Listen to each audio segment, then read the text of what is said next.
Regarde, c'est grave, très triste. Les informations ne sont même pas un peu très bonnes du côté de Maroc. Plus nous avançons vers la CAN, vers la finale de la CAN, plus les chaos ne sont que se multiplient. Est-ce que la CAF est en train de voir ce qui se passe au Maroc?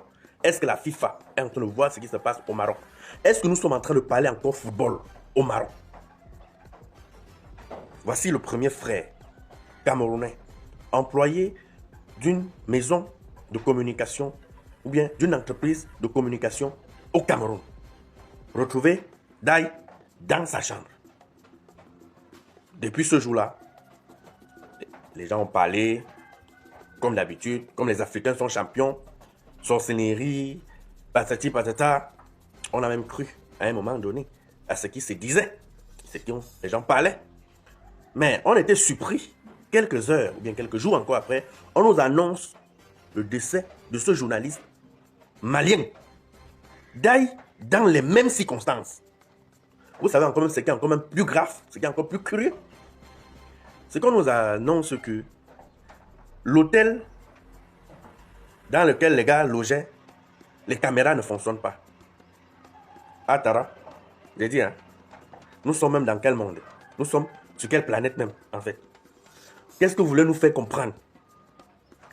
On a besoin de ces images pour mener les enquêtes, savoir ce qui s'est réellement passé, mais l'hôtel nous annonce que les caméras ne fonctionnent pas. Donc ce n'est que quand on vient killer nos frères que les caméras cessent de fonctionner. Vous êtes sérieux? Est-ce que vous êtes sérieux? Si c'est pour sanctionner, ça met les dos. Non, ça va très vite. Ça va aller très vite. Ce qui est même marrant, c'est que avant le décès de ce journaliste, il y a une vidéo qui circule sur la toile où le journaliste critiquait le fonctionnement de la CAN, l'arbitrage, en fait l'organisation. Il critiquait. Donc ce n'est que ça qui lui a coûté la vie. Il n'avait pas le droit de parler. J'imagine un peu si le Cameroun avait gagné le Maroc en quart de finale.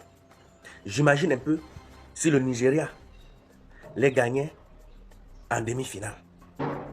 C'est qu'alors où on parle là, je ne sais même pas, quand on parle seulement de 2 morts là, c'est que nous sommes peut-être à 100 morts. Hein? Est-ce que c'est encore le football que nous sommes en train de voir? Les gars, dites merci à Dieu. Comme ils ont corrompu les arbitres. Parce qu'il y a une vidéo là qu'ils va mettre à la fin. Où on les trouve dans une, je ne sais pas si c'est à l'hôtel ou bien c'est, je ne sais pas, au vestiaire, en train de corrompre les arbitres. Vous allez voir la vidéo là à la fin. Moi je pense que si ça continue comme ça, ce n'est plus le football. On ne va plus parler football. Ou alors on va parler de la mafia du football. On a vu la CAN, nous avons vécu la CAN en Côte d'Ivoire. Mais ce qui est même encore curieux, en Côte d'Ivoire, on chassait même les blogueurs qui rentraient chez vous. Les gars ne voulaient même pas battre parce qu'ils étaient tellement à l'aise. Nous avons vécu la CAN au Cameroun. Est-ce que nous avons entendu ces histoires de morts bizarres là? Vous commencez d'abord par bloquer les supporters qui n'entrent pas au stade. Vous bloquez les gens qui veulent jouer contre vous. Les supporters n'entrent même pas au stade. Vous ne leur donnez pas les billets. Vous bloquez même la vente des billets. Vous partez, ce que j'entends même.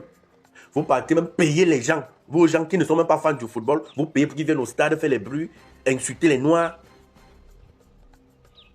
C'est maintenant que je comprends pourquoi, dans une vidéo, Makosso disait qu'il ne va jamais mettre ses pieds dans les pays maghrébiens là.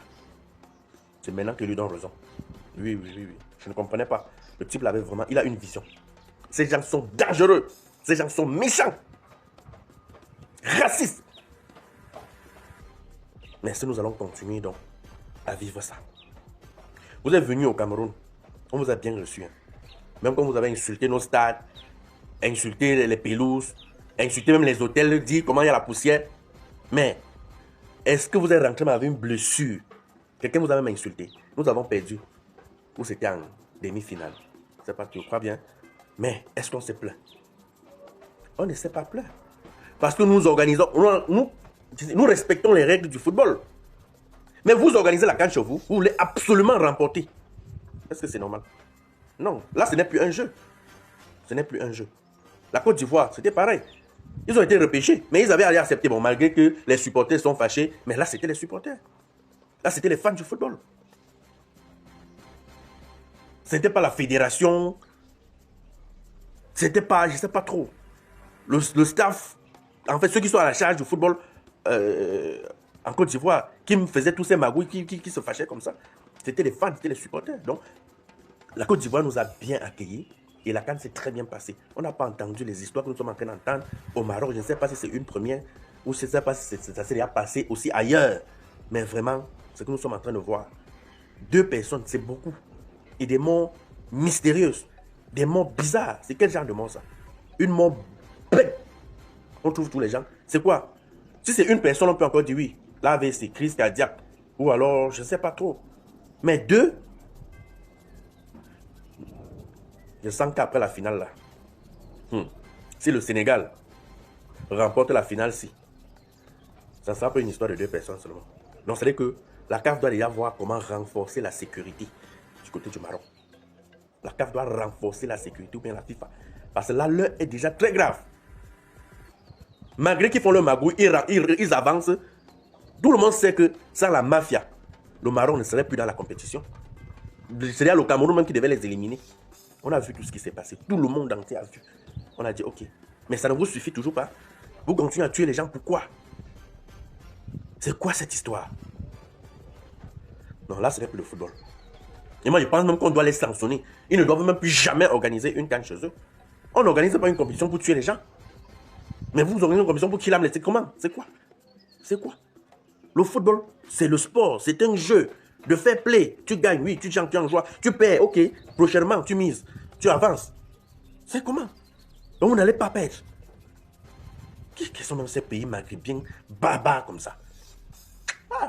Bon, là, c'est d'abord l'organisation, les stades et aussi voilà l'ambiance un peu dans les stades. Et je garde aussi le second tour. Le second tour où pratiquement c'est les équipes favorites qui étaient attendues, qui sont venues au second tour. Et aussi, il n'y a pas eu de grande surprise. Mais le point noir reste l'arbitrage. Malgré la présence de la VAR, on a vu certaines décisions contestables et contestées. Et vraiment, c'est le point noir de cette Coupe d'Afrique des Nations. Les officiels de la Tanzanie qui ont surpris les officiels du Maroc dans la loge des arbitres. Les officiels de l'équipe de Tanzanie qui ont chopé les officiels de l'équipe du Maroc dans les loges des arbitres.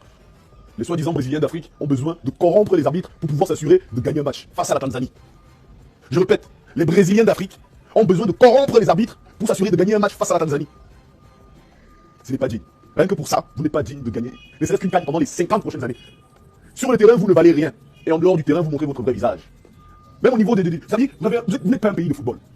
Cette CAN est en train de vous dévoiler. Vous n'êtes pas un pays de football. Il faut qu'on vous mette des places gratuites. Limite, on paye le peuple pour aller voir le match de football, pour supporter son équipe nationale. C'est honteux. Pas parce qu'on en parle, pas parce qu'on est pendant la compétition, mais vous inquiétez pas. Tous ces petits dossiers sont entassés ici. On attend juste la fin de la compétition pour vous dire vos vérités. Contre la Tanzanie, vous êtes obligé d'aller corrompre les arbitres. J'imagine pas contre le Cameroun. Là, il est menacé de quoi? De mort? Je comprends pas. Écoutez, vous pourrez faire ce que vous voulez. Vous pourrez payer tous les arbitres, même tout le public. Il n'y a pas de souci. On vous battra. Vous nous avez battu chez nous, dans la CAN au Cameroun, 4-0. On a été éliminé à domicile. Les gens me disent, oui, la CAN au Cameroun, Samuel Eto'o, oui, la FECA Foot. On a été éliminé, on a accepté, on est parti. La Côte d'Ivoire, organisée, elle a failli se faire éliminer par la Guinée équatoriale. Ils sont revenus parce que vous avez gagné un match qui leur a permis, ou je sais plus ce qui s'était passé exactement, vous leur avez permis de revenir à la compétition. Ils l'ont gagné. L'arbitrage en Afrique, ça a toujours été bizarre, même chez vous, l'arbitrage est bizarre, mais on accepte. Mais de là, à aller braquer les arbitres, le corps arbitral dans son bureau, je trouve que la FIFA devrait faire quelque chose, la CAF devrait faire quelque chose. Parce que nous, l'équipe du Cameroun qui allons affronter cette équipe du Maroc vendredi, nous, ça nous inquiète. Oui, ça nous inquiète. Les soi-disant brésiliens d'Afrique. Mais vous êtes nuls. J'ai plus peur de l'Algérie, j'ai plus peur de la Tunisie que du Maroc quand il s'agit de football. Vous êtes nuls. Vous êtes obligés. La Tanzanie, frérot, la Tanzanie. J'aurais vu cette vidéo face au Cameroun. Je dis, bon, c'est normal. Ils ont 5 étoiles en face d'eux. C'est compliqué, sur la maison, ils veulent s'assurer. La Tanzanie. Parce que hier, il y avait pénalty, frérot. Il y avait pénalty. Et tout le monde l'a vu. Maintenant, on comprend mieux pourquoi l'arbitre n'a pas sifflé. Hachem, frérot. Un peu de honte, un peu de dignité, les frères. Vous accueillez l'Afrique pour une compétition dans laquelle vous-même vous trichez, frère. Un peu de honte, un peu de je sais pas. Ouais, c'est les Algériens qui ont raison.